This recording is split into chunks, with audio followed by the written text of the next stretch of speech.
Hey folks, attorney Sharif Silmi. I want to explain to you some of the key differences between the EB2 National Interest Waiver and the EB1A Extraordinary Ability Petition.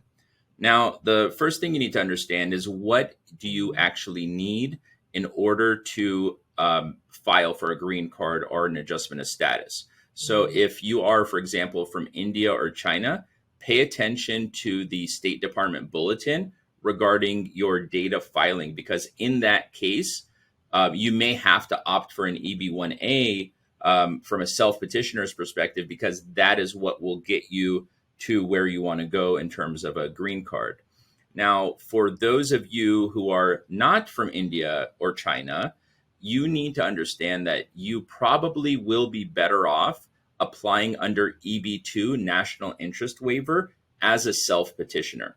And that is because the main central key argument for the national interest waiver is similar to the main central argument for an EB1A. However, the level of scrutiny is much, much different. So, for example, in order to qualify for a national interest waiver, the central piece to the puzzle is that you are able to demonstrate that you are well positioned to advance your proposed endeavor or area of endeavor that you are seeking to establish.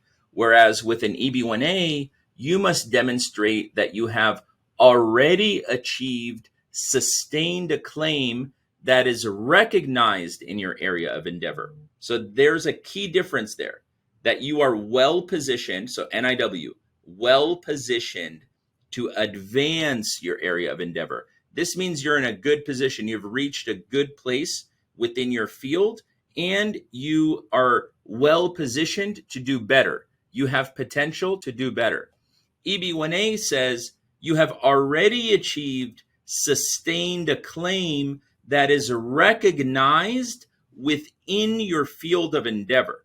That is a much more robust requirement that requires full and complete establishment of recognition within your field. The national interest waiver is not asking for that. The national interest waiver is asking for you to demonstrate you are well positioned to advance your field, right? So that's, in my view, the central difference. Now, a lot of times people hesitate to file for a national interest waiver because they say, I don't have a master's degree, because that's one of the requirements, initial requirements. And they say, well, I don't have scholarly articles. I'm not a, postdoc. I don't, deal with scientific research, for example. These are not reasons that should prevent you from filing for the national interest waiver. And that is because, firstly, if you don't have a master's degree, there's an alternative approach.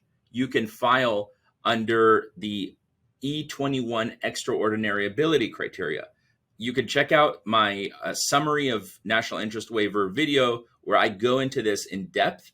But to just quickly make those points, you have a bachelor's degree, you have 10 years work experience, you have a certificate in your profession, you're a member in a professional organization, you have a license to practice a profession, such as an engineering license or a medical license, that will allow you to file under a national interest waiver.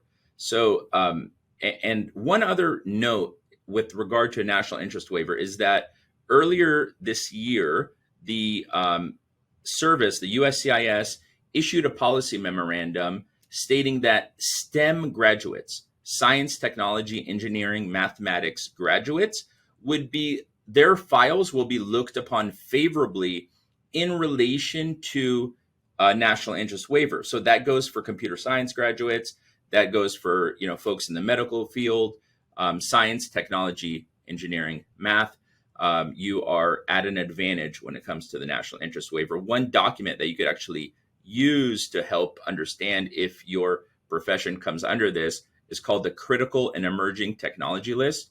There's two recent versions of this. One that was issued in 2020, December 2020, at the very end of the Trump administration, and the other was February 2022, an updated version of the critical emerging technology list was released. So I would definitely encourage you to check that out.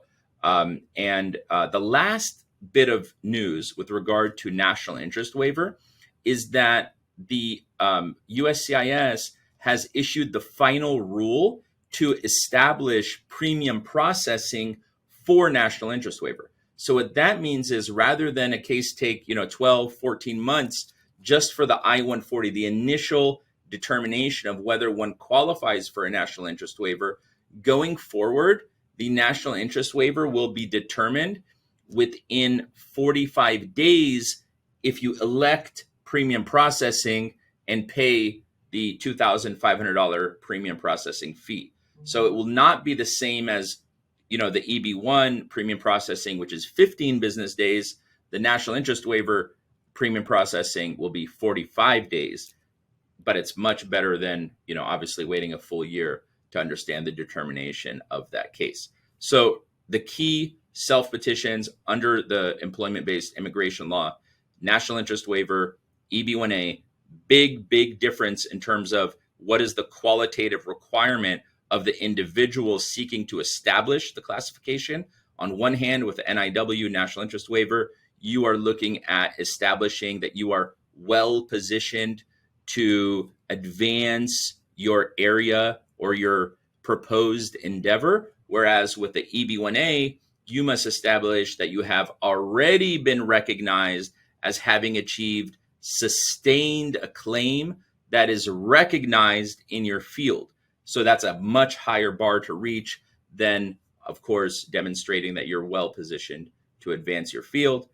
And, note that there's some news with regard to STEM graduates that their cases for national interest waiver are going to be looked upon more favorably, and premium processing final rule has been announced, and the actual availability of premium processing for national interest waiver will be made accessible and available to us fiscal year 2022, which means before October.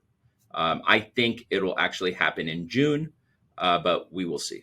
All right. So thank you so much. And always subscribe to us and feel free to email us with your questions and thoughts.